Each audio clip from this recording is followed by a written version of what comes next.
Hey fellas, welcome to part 5 and the final episode in the Arado 234 B-2 build. I can never remember the numbers. I'm not a numbers guy. Anyway, it's done. Yay! I am really proud of it. It's not the best plane I've ever built, not the best Arado ever built by anyone ever, but I'm proud of this one because there was a point in building this thing at the beginning that I thought, I don't know if this is going to work. I may have to buy another kit and try it again. So anyway, done with it. Finished it up. I finished it up this morning. I got most of it done yesterday. All I did today was add some easy line for the line antenna. But everything else went together okay, I guess. And I'm really proud of it and really happy with it. I hope the owner is too. So I do show in this one, I got a few little like painting stuff that I do with it, and but if you don't want to see that, then you can skip to see the finished model, and I'll put a time code somewhere, either here, I don't know, somewhere on there. I'll put a time code where you can check out the finished plane. So let's take a look. Since we've last left off, I've thrown a flat coat of Tamiya XF86 on here, and now I'm going to do some oil paint. I've already started on this side. And I don't know if you can tell the difference. I can, sitting here. It does improve it somewhat. And all I'm doing is I'm taking a couple different colors of flat white. I've got, white oil paint. So I've got bright white and then faded white.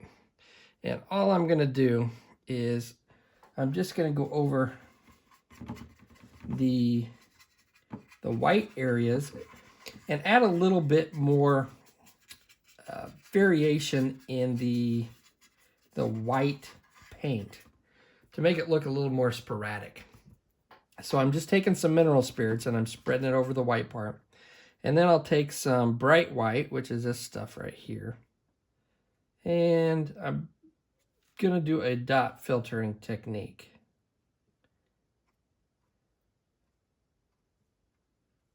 And let's see.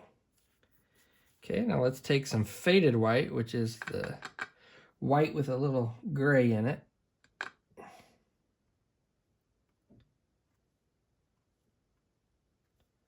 Just like so. And I'm going to take another brush right here, and I'm going to just get it a little wet with mineral spirits. And I'm just going to come in here and spread this out. And the good thing about this is if you don't like it, you can wipe it away. And you can add more. In fact, I may come in here and add a little bit more of this white just to brighten this up. A little bit more mineral spirits. And then once this dries, I can come back with a dry brush and blend it in a little bit more. And if I decide I don't like the way it looks, I can come in here and just take it all off with some mineral spirits and a paper towel.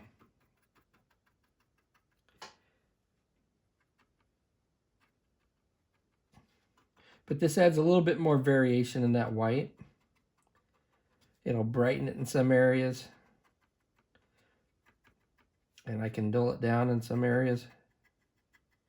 But I don't really want to dull it down. I just want to brighten it.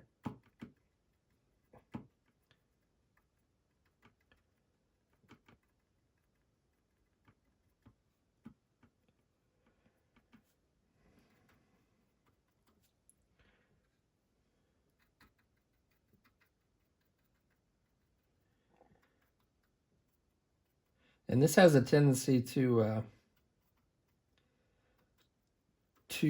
spread out. Once I put this mineral spirits on it, it does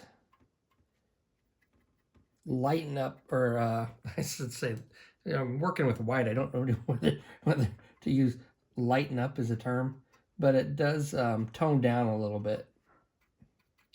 So it looks real bright when you first put it on, but after it dries, it does tone down a little bit and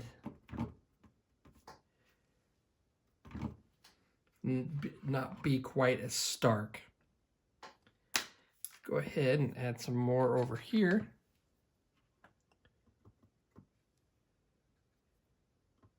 So you really can't make a mistake with this stuff, because you can always fix it. See, I added a little bit too much there probably, but that's okay. Maybe a little faded white as well. Now I can come in here and add some drips too. I haven't done the sides. I may do some drips. I don't know. We'll see when we get there.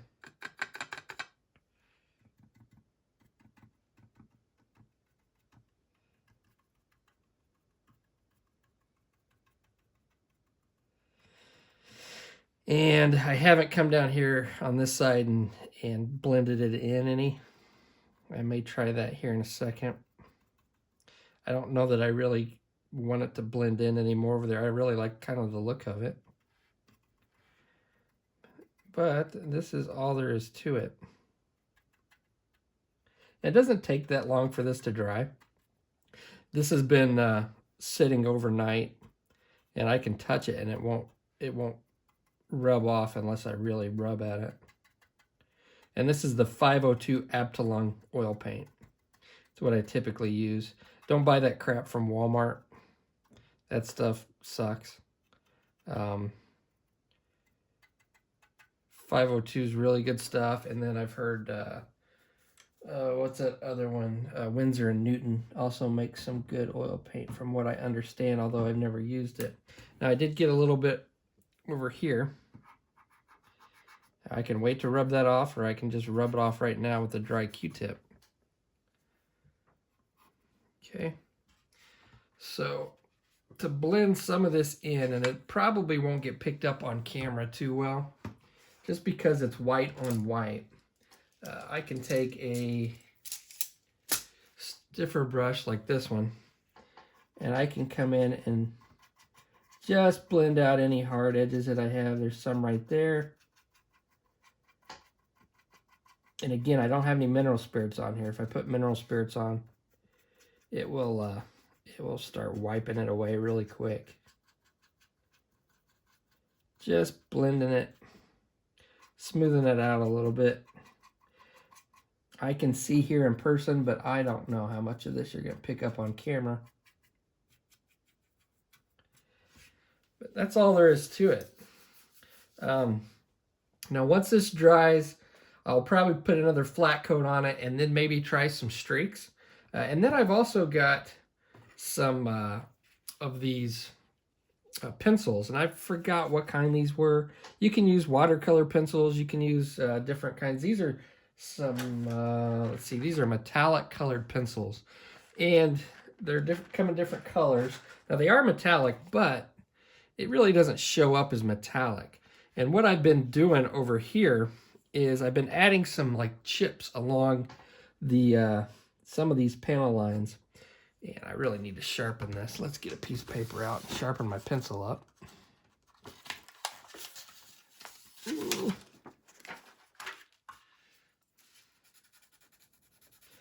So I find it easier just to sharpen your pencil like this. Just rub it on a long piece of paper rather than stick it in a pencil sharpener, which I got a crappy one and it breaks my pencil. So say I want to add chips, and I don't know if the camera will pick it up, but I've started adding chips right along here. And I'm just coming along some of these panel lines. Ooh. Ah. The good thing about this too is you can wipe away your mistakes. Let's get a Q-tip in here. And you take a Q-tip and just wipe away any mistakes that you make. And I'm just going to come along here in different spots and add some chips, and looks like where the paint had worn away. Now I'm using the brown on the brown, and I've got this green color on the green.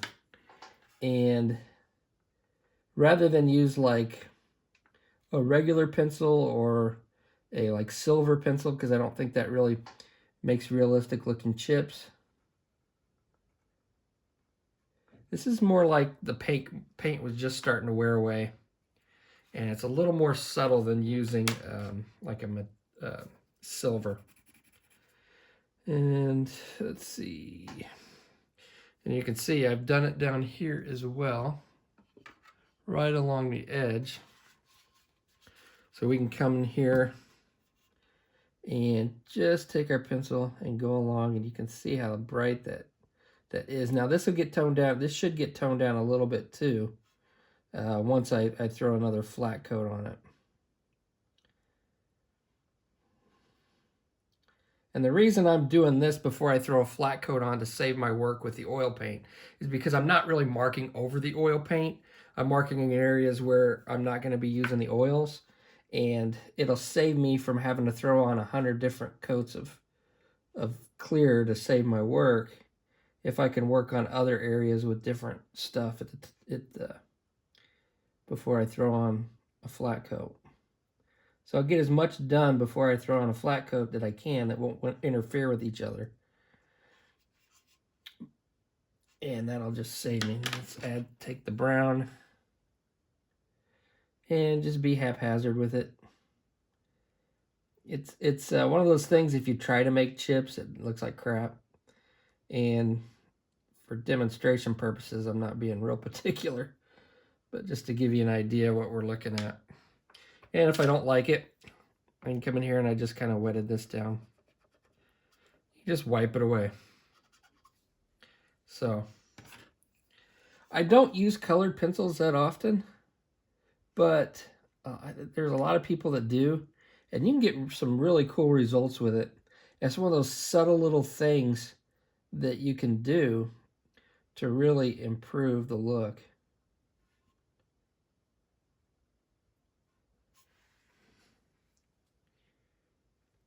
So there we go.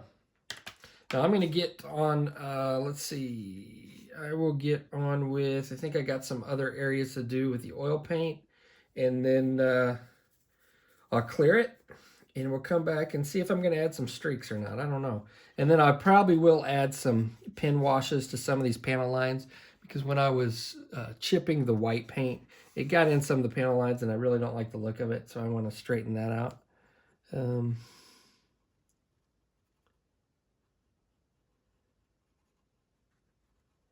So that's all there is to it, fellas. I mean, it's not rocket science. If it were, I probably wouldn't be here doing this, because I am definitely not a rocket scientist. Yeeks. All right. All right, so let's take a look at what we got going on here. Now, I didn't end up doing any white streaks. I just didn't like the way they looked. So, but I am dirtying up the top. I'm doing some oil work up here. Some areas on the walkways that would have gotten a little more foot traffic. I've put some oil paint up there. It may not be real noticeable right now just because the whole thing's all dirty and crusty. But I'm working on the bottom, and I'm trying to dirty this up. Now, one of the techniques that I like using, ooh, I really don't like the way this looks right here. So I'm working with oil paints, and one of the things I learned from building some tanks is creating some splash marks. Now I've already started, and you can see I've got some down here. So I've just got my oil paint, and I've got some mineral spirits over here, and I've got a stiff bristle brush, and I'm just getting some of this on here. I'm mixing some smoke color, which is a black with a little bit of blue in it. And then I've got some raw umber. And I'm just going to come along here and create some splash marks by flicking this. Now, the thinner you have this, the lighter these are going to show up. So I like to use like a real thin wash and do this, and then let it dry, see how I like it. And then if I want a little more opacity, I'll use a little bit thicker of a wash, basically just the oil paint thinned down just a tad, and then I can come back in and I can add some other ones, and I can vary up the colors. It's always good to vary them up. And add some splash marks where it would get splash marks from, say, landing in a a muddy area. Now I can come back in and clean these up if I don't like them, or I can wash them off with mineral spirits if they get to be too much. But I'm really weathering the crap out of this, so I really want to dirty it up, especially the bottom here.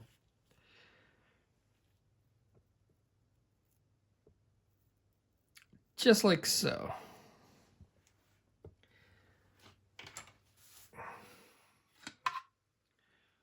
And that is all there is to that. Now I got to do the landing gear bay doors as well, because you don't want to have nice clean landing gear bay doors. I'm not sure how much of these where exactly they get splashed on, but you're not going to see much of this anyway, to be honest with you. So I'm just going to splash some mud with raw umber.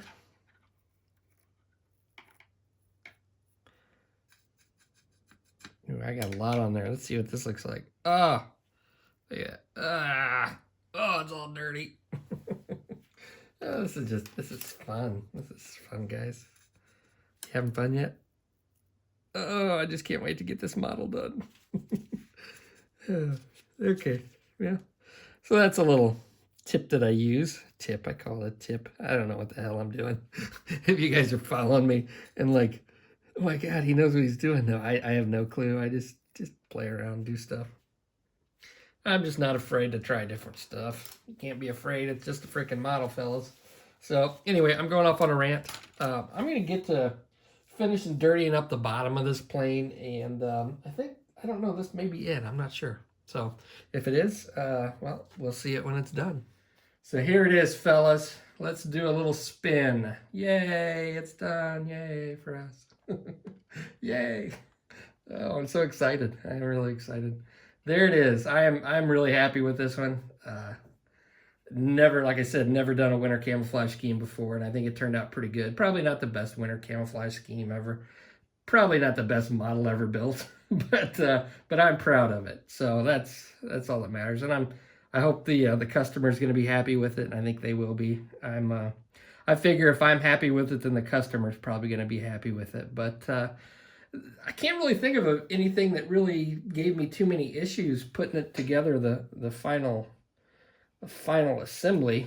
The little JATO rockets down here, they were rather difficult. I think I mentioned this before, but I ended up making my own framing for it because the framing in the kit just didn't quite match up with the holes that were meant to be drilled out here on the underside of the wings. But that wasn't that big of an issue, and I had to make them really strong too.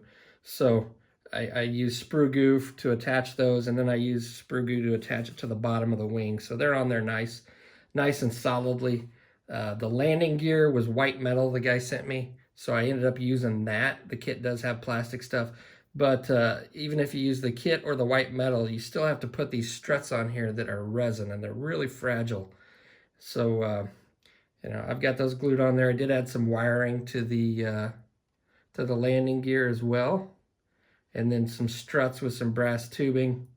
Rather than, I couldn't find what the kit was supposed to have you use, but yeah, these are glued in here with 5-minute epoxy.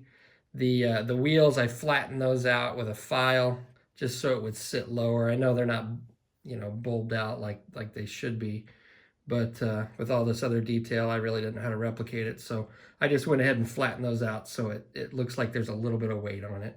And then I ended up filling, because these the wheels are plastic and they're two-piece, they go together. Ended up filling those with my Magic Sculpt. So they're nice and solid and heavy. I didn't add any weight to the front, and it doesn't tail sit. So, ooh, I had my finger on the antenna on my Easy Line. Ooh, that sucked. So, yeah, this is going to be a beast to package for shipping, because I've got everything glued on except for the pitot tube, which I'll remove. So, and there really isn't a whole lot of places to put my little struts, but I'll figure it out. And there we go. You can see a lot in the canopy. I mean, there's a big wide open canopy. You can see all the detail and stuff in there. I know the owner wanted me I think if he had his ruthers, he'd wanted the canopy open. However, it doesn't come with that option, so I would have to cut out this top part of the canopy. And I was really scared to do that because I'm sure I would have ruined it. But there's enough window clear parts in there that you can see all the detail, which there's a lot in there. What else? Oh, I think that's about it. Other than I finished it up yesterday, but then I ended up putting the line antenna on there this morning. And if you don't know how to do that, I've got a video for that. So you can check out my other video on how to install a line antenna with Easy Line. And as you noticed, it is rather flexible. So there we go. I'm really happy with it. I hope you guys enjoyed this series. And we will be building another German jet aircraft in the next series. And I don't know which one it will be, but I'm sure it will be enjoyable. Probably a little bit easier than this one. So thanks for watching, guys.